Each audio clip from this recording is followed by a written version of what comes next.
Bismillahir Rahmanir Rahim. Good evening. You're watching the news from the Sultanate of Oman television. First, the headlines. The first Awareness Cultural Forum in the Governorate of the Far stresses the significance of enhancing values and cohesion of the society.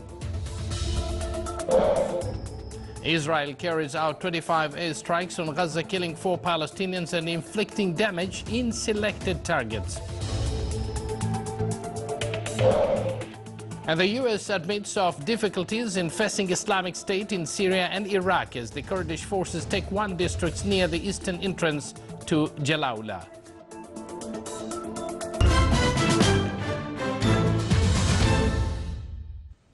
Good evening once again, and thank you for joining us. Those were the headlines, and now the news in details.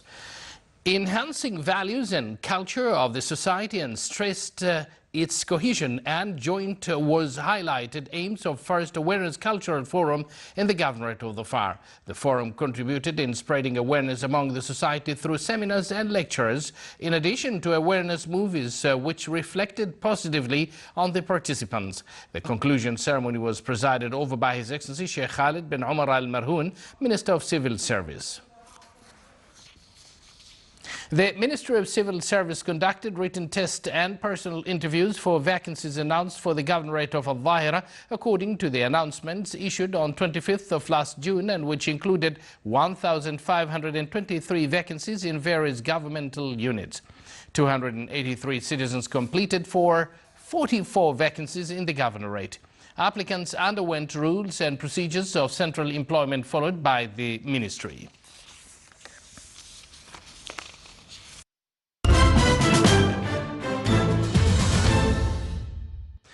A rocket fired from Gaza hit a synagogue in the Israeli city of Ashdod today, wounding 3 people. The attack came shortly before evening prayers ahead of the Jewish Sabbath. Ashdod is around 30 kilometers from Gaza.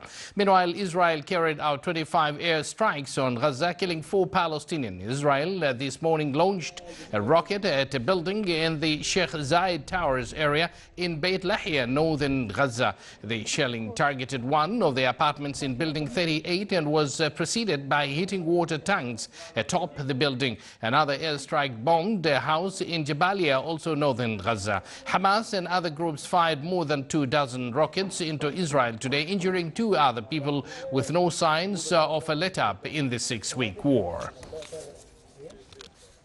In her final addresses to the Security Council, the United Nations Human Rights Chief sharply criticized the body for its ineffectiveness on intractable conflict, saying its members have often put national interest ahead of stopping mass atrocities. Navi Pillay, whose term as High Commissioner for Human Rights ends August 30th, had these to say. None of these crises erupted without warning. They built up over years and sometimes decades of human rights grievances, deficient or corrupt governance and judicial institutions, discrimination and exclusion, inequities in development, exploitation and denial of economic and social rights, and repression of civil society and public freedoms. Early detection systems such as the 51 Special Procedures experts of the Human Rights Council and systematic scrutiny by treaty bodies repeatedly alerted us to these shortfalls. So, although the specifics of each crisis could not necessarily be predicted, many of the human rights violations that were at their core were known. They could have been addressed. This was in the first place the duty of the relevant states, but when governments are unwilling or unable to protect their people, it is the responsibility of the international community, and singularly this Council, to intervene and to deploy the range of good offices, support, inducements and coercion at its disposal to diffuse the triggers of conflict. The Council's interest in human rights has increased markedly during my tenure, but despite repeated briefings regarding escalating violations in multiple crises by OHCHR and other human rights mechanisms, there has not always been a firm and principled decision by members of this Council to put an end to crises. Short-term geopolitical considerations and national interests, narrowly defined, have repeatedly taken precedence over intolerable human suffering and grave breaches of and long-term threats to international peace and security. I firmly believe that greater responsiveness by this Council would have saved hundreds of thousands of lives. Iraqi government forces and Kurdish Peshmerga fighters attempted today to recapture 2 towns in the north from Islamic State militants. The Kurdish forces, backed by U.S. air power, took 1 district near the eastern entrance to Jalaula, 115 kilometers northeast of Baghdad. Iraqi troops, supported by Iraqi fighter planes, were advancing towards the nearby town of Saadiya. Meanwhile, Kurdish Peshmerga forces said that they were in full control of Mosul Dam in northern Iraq and its surrounding facilities following 2 days of fierce clashes. U.S. Defense Secretary Chuck Hagel told reporters at the Pentagon that after gaining strength during Syria's civil war and sweeping into northern Iraq, Islamic State, or IS, is an imminent threat to every interest we have, whether it is in Iraq or anywhere else. The President, the Chairman, and I are all very clear-eyed about the challenges ahead. We are pursuing a long-term strategy against ISIL because ISIL clearly poses a long-term threat. We should expect ISIL to regroup and stage new offensives. And the U.S. military's involvement is not over. Earlier this summer, the United States attempted a rescue of a number of American hostages held in Syria, including Jim Foley. We all regret that mission did not succeed. But I'm very proud of the U.S. forces that participated in it. And the United States will not relent our efforts to bring our citizens home and their captors to justice. The underlining objective was to do everything we could, as the President has said, to rescue these hostages, knowing that their lives were in danger, clearly in danger. It's the responsibility of our government and our leaders to do all we can to take action when we believe there might be a good possibility, a good chance to make a rescue effort successful. This operation, by the way, was a flawless operation, but the hostages were not there. You're watching the Sultanate of Oman television, and still to come in our news bulletin. France is fighting back an invader, the Asian hornet.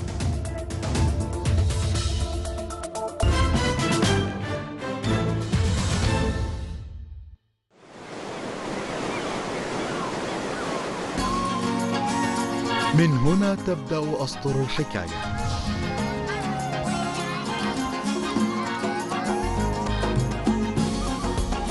تقاليدها راسخة كالجبال.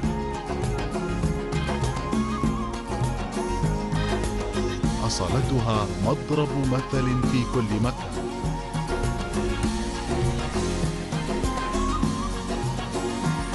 بساطتها ليس لها مثيل. لا حدود لكرمها.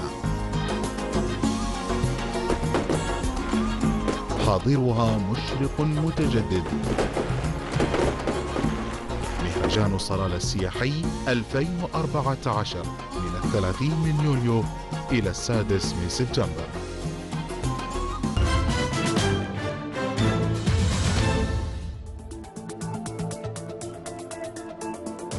Welcome back to the news from the Sultanate of Oman television.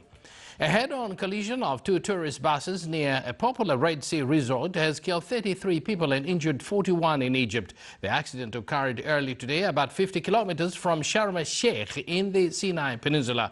The buses were coming from opposite directions and collided on the main road. Rescue crews, including 30 ambulances, were sent to the scene to take the injured to nearby hospitals, and the local motorway was closed off.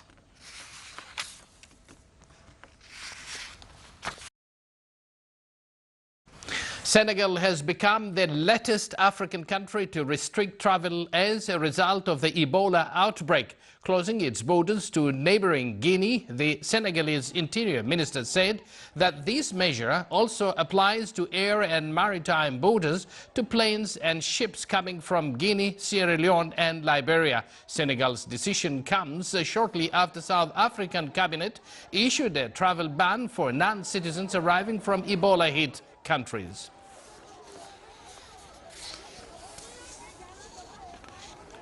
Heavy rain delayed a search today for more than 50 people believed buried under a deadly landslide on the edge of the Japanese city of Hiroshima. Rescue workers feared the continuing rain could set off further landslides in the area. After months, rain fell in one night on Wednesday, loosening slopes already saturated by heavy rain over the past few weeks. The death toll currently stands at 39. Earlier yesterday, police reported only 7 missing, but as more people reported relatives and friends missing, the number grew to 52, and the latest count possibly more than doubling the death toll to 92. The Asian hornet is considered a public enemy in parts of France, where it devours native bees and threatens biodiversity. More details in the following report. This nest is home to giant Asian hornets, poisonous insects which arrived in France from China 10 years ago. Pest controller Etienne Roumayac is keeping his distance, using a long pipe to pump insecticide into the hornet's nest. I've treated the inside of the nest. I've pumped in a maximum of 6 bars of pressure inside the nest so that the hornets will fall out over the next hour. And all the hornets that return to the nest will also be poisoned, and then it's done. While the last hornets are still dying, Etienne has moved on to the next nest. Here in the southwest of France, he destroys about 300 nests each summer. It's a dangerous job. Their sting can and has claimed lives by causing anaphylactic shock and kidney failure. A protective suit like this protects us from 99% of bites. We're still stung even in this suit, which is different from a beekeeper's suit. We've got a protective mesh over our face, but they still manage to spray their venom through it. But no matter how hard he works, it's impossible to keep up with these insects, which have colonized more than half of France. The hornets are thought to have arrived from Asia in a consignment of Chinese pottery. Scientists say they've thrived in their new country thanks to a lack of indigenous predators. In the part of China they come from, there are at least 20 species of Asian hornets that are competing with each other. It's not an insect that many people have studied, and there are a lot of things we don't know about them. We're looking at new ways of controlling these insects, but everything must be done from scratch. But nature, it seems, is fighting back in the form of a parasite discovered earlier this year by French researchers.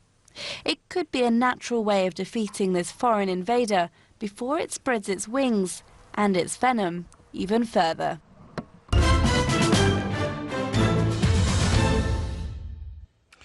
From that report from France to the special report here in Salalah. The number of visitors to Kharif season in Salalah in the period of 21st of June to 20th of August reached more than 352,000, with a growth of 16% compared with same period of last year, which reached 303,000 visitors. The National Center for Statistics and Information pointed out that Omanis formed 74% of the total visitors, followed by the United Arab Emirates citizens with 13%, and other Gulf Cooperation Council countries citizens formed 5% of the total number of visitors to the governorate of Dhofar.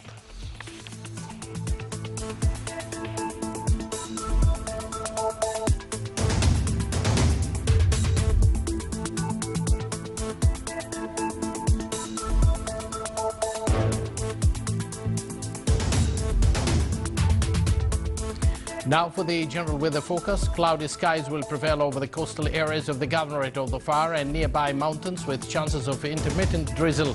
Rest of the Sultanate will have clear to partly cloudy skies with chances of scattered rain over parts of the Hagel Mountains. Winds will be southerly to southwesterly moderate to active along the coasts of Arabian Sea, while it will be southeasterly to easterly light moderate over the rest of the Sultanate. Seas along the coastal areas of Arabian Sea will be rough with the maximum wave height of 3.5 meters, and along the rest of the coast it will be slight to moderate with a maximum wave height of 1.5 meters.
You're watching the Sultanate of Oman television, and before we end tonight's bulletin, here are the main points once again. The first Awareness Cultural Forum in the Governorate of Dhofar stresses the significance of enhancing values and cohesion of the society. Israel carries out 25 airstrikes on Gaza, killing 4 Palestinians and inflicting damage in selected targets. And the U.S. admits of difficulties in facing Islamic states in Syria and Iraq as the Kurdish forces take 1 district near the eastern entrance to Jalala. With that, we come to an end of tonight's news bulletin. From all of us here at the newsroom and the studios, it's good night.